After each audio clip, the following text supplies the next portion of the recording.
bismillaahi raxmaani raxiim daawadayaal kusoo dhowaada youtube-ka wararka soomaalida qodobada ugu waaweyn oo aad ku maqli doontaan waxaa ka mid ah maalinta beri oo khamiisay ku beegan tahay taariikhduna 7 bisha February waxaa lagu wadaa in magaalada London ee cariga dalka Ingiriiska uu ka furmo shir looga hadlayo arrimaha shidaalka Soomaaliya.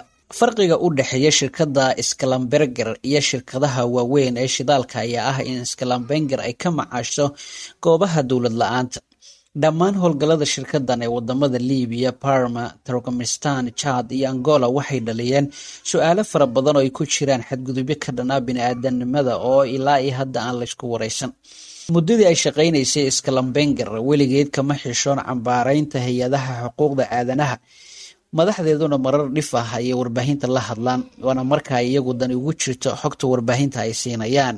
Dumarka Turkmenistan dukumenti diblomaasiyadeed oo uu qoray danjire hore oo Mareykan uu joogay wadanka Turkmenistan ayna faafisay shabakada Wikileaks ayaa lagu arkay dhaqamo la yaab leh oo shaqaalaha Schlumberger ka geysteen dalkaasi.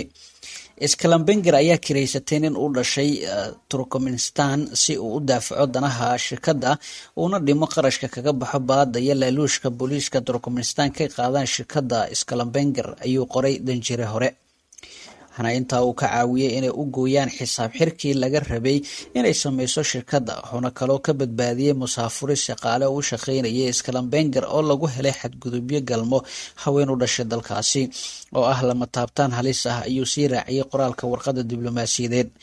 Qoraal kale oo loogu talagalay gudaha waaxda arrimaha dibadda ee Mareykanka ayaa hase yeeshee lagu qoray wargeysyada ayaa lagu sheegay in shirkadda Schlumberger laga soo xigtay inay sheegtay in musuqmaasuqa ka jira dalka Turkmenistan uu ka sahlan yahay kan ka jira Kazakhstan iyo Azerbaijan oo ay labaduba ka howlgashay shirkaddan. Nigeria Schlumberger waxay sheegtay inay 3 jibaar gaarsiisay qarashka dhanka amniga kaga baxa oo markii hore ahaa 550 miisaaniyadeeda guud ee ku baxda shaqada shidaalka ay ka waday dalka Nigeria.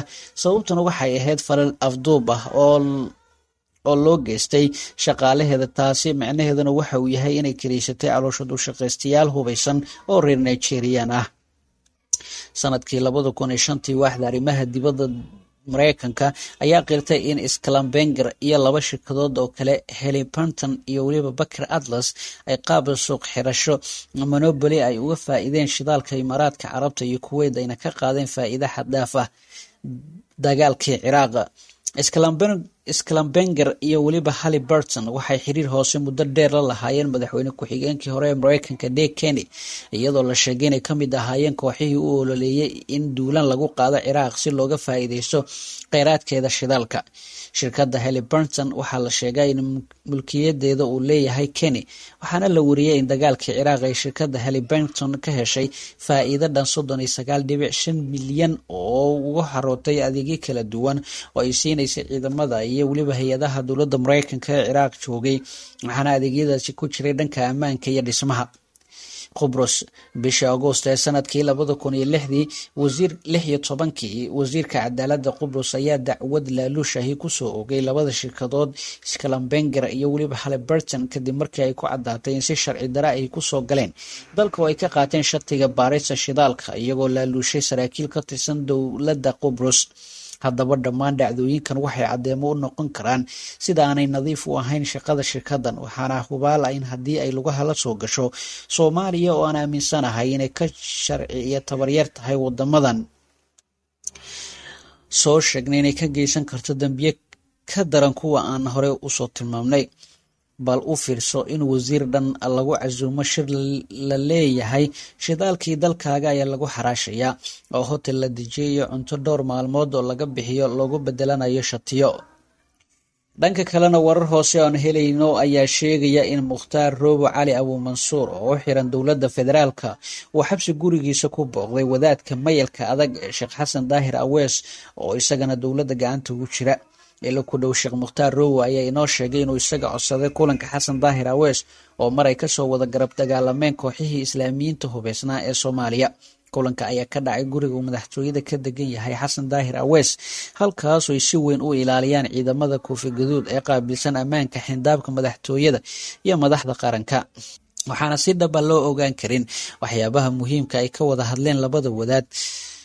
inkastoo kulankooda uusan ahayn mid siyaasadeed ayaa haddana xogo hoose oo aan helina waxay sheegayaan in Mukhtaar Roobow doonayay in Xasan Daahir Aweys uu ka dhaadhiciyo inuu ka tanaasulo fikirkiisa xagjirnimada islamarkaana uu caddeeyo mowqifkiisa al-shabaab balse ma cadda waxyaabaha ka soo nasacadaaday arrintaasi. Mukhtaar Roobow ammaankiisa ay si weyn u ilaalinayeen ciidamada sida gaarka u tababaran ee dowladda ee loo yaqaana gaashaan islamarkaana saaran gaariga aan xabadda karin ayaa loo soo galbiyey xarunta madaxtooyada halkaas oo kula kulmay wadaadka al-shabaab ka soo baxsaday ee Xasan Daahir Aweys. Xasan Daahir Aweys ayaa gacanta dowladda soo galay sanadkii 2013 markaas uu ka soo baxsaday dagaal culus oo al-shabaab ku dhex maray magaalada Baraawe ee gobolka Shabeellaha Hoose isagoona iska dhiibay magaalada Cadaado ee gobolka Galgaduud. daawadayaal warkii aad kala socoteen YouTube-ka wararka Soomaalida waa naga inta. haddaba channelkan subscribe dheh, share garay, comment-na ka bixi, waadna mahadsantiin.